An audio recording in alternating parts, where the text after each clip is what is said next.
Hello friends, welcome to one சிறப்பு சமையல். இன்றைக்கி நம்ம பார்க்க போகிற ஸ்பெஷல் ரெசிபி ஹெல்தி அண்ட் டேஸ்டியான பன்னீர் புலாவ். இந்த பன்னீர் புலாவை சிம்பிள் அண்ட் டேஸ்டியாக குவிக்காக எப்படி ரெடி பண்ணலான்னு பார்க்கலாம். அதுக்கு அடுப்பில் ஒரு பேன் வச்சுட்டு எண்ணெய் சேர்த்துக்கலாம். எண்ணெய் நல்லா சூடானதுக்கப்புறமா அடுப்பை நல்லா சிம்மில் வச்சுட்டு பன்னீர் பீசஸை இந்த மாதிரி க்யூப்பாக கட் பண்ணி எடுத்து வச்சுக்கோங்க. இதை இந்த எண்ணெயில் சேர்த்துக்கலாம். அடுப்பு நல்லா சிம்மில் வச்சுக்கோங்க. அப்போ தான் பன்னீர் பீசஸ் கரிஞ்சு போகாமல் ரொம்ப நல்லா கரெக்டாக வரும். எண்ணெய் மிதமான சூட்டில் இருக்கணும். எல்லா பீசஸையும் இந்த மாதிரி சேர்த்துட்டு ஒரு 2 நிமிஷத்துக்கு விட்டுறலாம். அப்போ அது நல்லா வறுபட்டு வந்துடும். ஒரு சைடு நல்லா வறுபட்டதுக்கப்புறமா இன்னொரு சைடுக்கு திருப்பி விட்டுறலாம். பன்னீர் பீசஸ் வந்துட்டு இந்த மாதிரி ஒட்டிக்கும். நம்ம திருப்பி விட்டுட்டு ஒன்று ஒன்றா செப்பரேட் பண்ணி எடுத்து விட்டுக்கலாம். எல்லா சைடும் நல்லா வறுபட்டதுக்கப்புறமா நம்ம வேறு ஒரு பிளேட்டுக்கு ட்ரான்ஸ்ஃபர் பண்ணி எடுத்து வச்சுக்கலாம். இப்போது எல்லா பன்னீரும் நல்லா வறுபட்டு வந்துருச்சு. இதை எடுத்து ஒரு பிளேட்டில் வச்சுட்டு நம்ம பன்னீர் புலாவ் தாளிக்க ஆரம்பிச்சிடலாம். இந்த எண்ணெயை வேஸ்ட் பண்ண வேணாம், நம்ம புலாவ் தாளிக்கும் போது சேர்த்துக்கலாம்.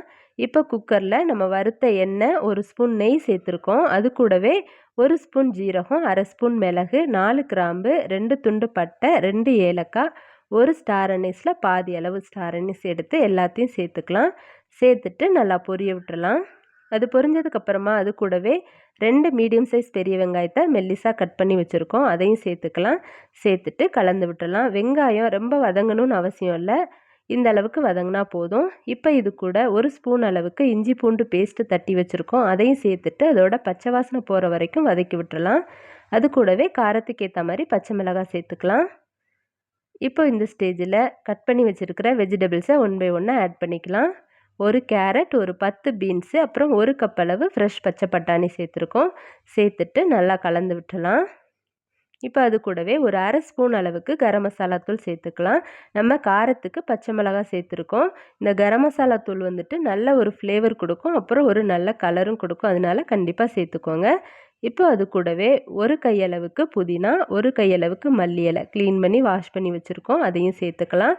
அது கூடவே 1 தக்காளி பழம் நல்லா விதையெல்லாம் நீக்கிட்டு கொஞ்சம் பெரிய பெரிய பீஸாக கட் பண்ணி சேர்த்துக்கிறோம். அது கூடவே தேவையான அளவு உப்பு சேர்த்துக்கலாம். இந்த ஸ்டேஜ்லேயே ரைஸுக்கும் சேர்த்து உப்பு சேர்த்துக்கலாம்.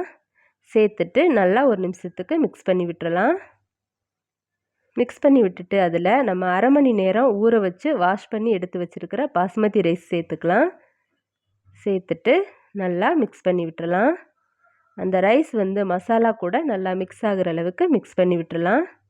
மிக்ஸ் பண்ணி விட்டுட்டு இந்த ஸ்டேஜில் நம்ம ஆல்ரெடி வறுத்து எடுத்து வச்சுருந்த பன்னீர் துண்டுகளை சேர்த்துக்கலாம். சேர்த்துட்டு அது கூடவே தண்ணி அளந்து சேர்த்துக்கலாம். நம்ம 2 டம்ளர் பாசுமதி ரைஸ் சேர்த்துருக்கோம். அதனால் 1 டம்ளருக்கு 1.5 டம்ளர் கணக்கு வச்சு 3 டம்ளர் அளவுக்கு தண்ணி சேர்த்துக்கலாம். தண்ணி சேர்த்து நல்லா கலந்து விட்டுக்கலாம். ரைஸ் உடையாமல் பொறுமையாக கலந்து விட்டுக்கோங்க. இந்த ஸ்டேஜில் உப்பு பத்துதா இல்லையான்னு செக் பண்ணி பார்த்துக்கலாம். உப்பு பத்தலைன்னா சேர்த்துக்கலாம்.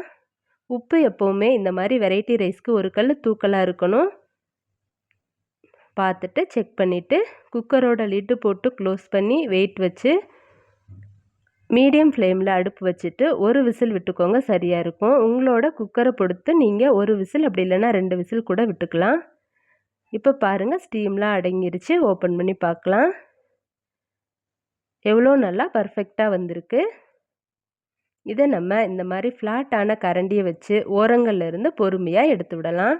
அப்போ தான் ரைஸ் நல்லா உடையாமல் ரொம்ப நல்லா பர்ஃபெக்டாக வரும். இந்த மாதிரி சைட்லேருந்து பொறுமையாக எடுத்து விடலாம். எல்லா சைடும் எடுத்துட்டு நல்லா கலந்து விட்டுட்டு நம்ம சர்வ் பண்ணிடலாம். பாருங்கள், இப்போ நம்மளோட டேஸ்டியான பன்னீர் புலாவ் ரெடி ஆயிடுச்சு.